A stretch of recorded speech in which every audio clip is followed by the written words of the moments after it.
aku ngenteni tekamu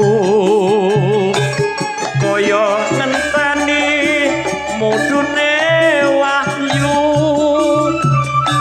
janjimu tansah sumimpen jroning kalbu tuku sumo bebujanku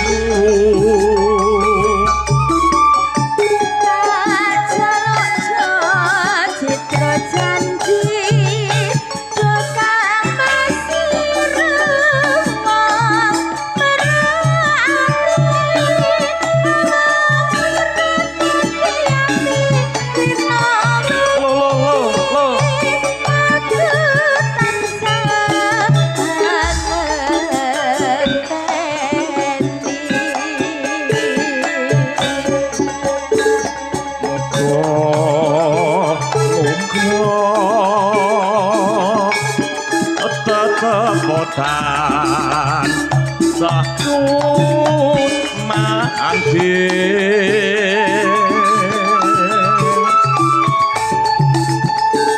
dadyo ganti wong ayu lanjut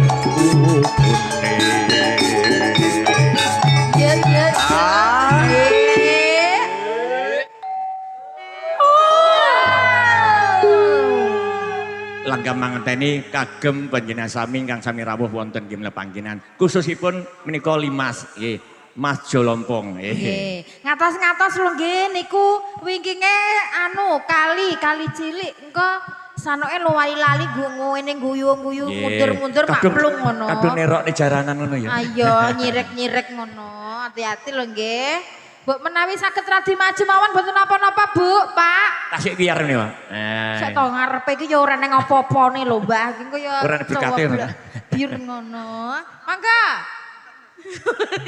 ayo Kledang kait teko pranyoto dine datang dikro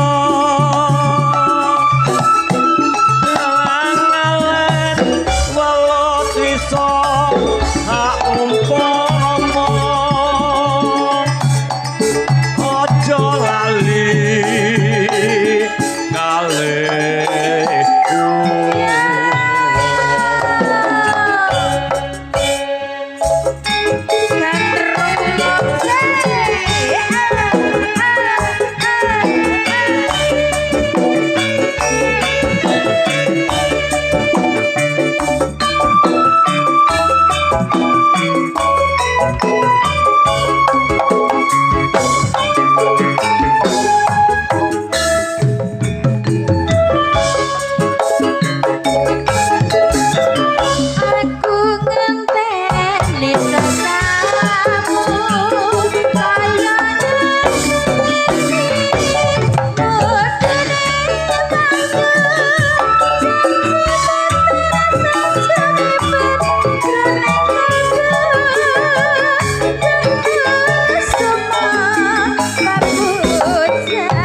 Mas Asli. Iya gone ya semangat ya gone. Gandrung ulung we. Heeh, sembarang-barang pun nyepak iki.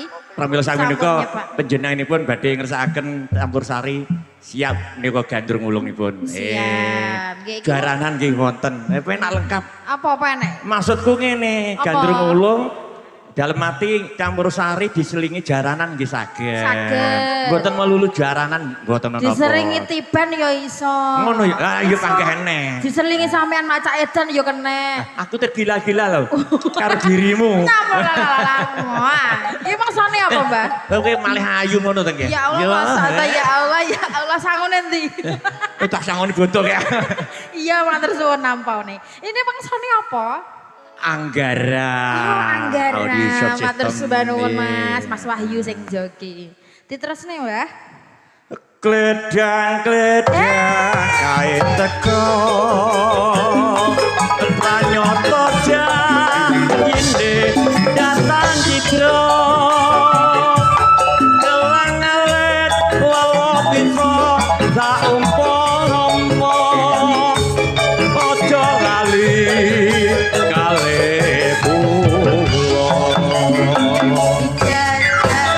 Ya, tak gentung kentak.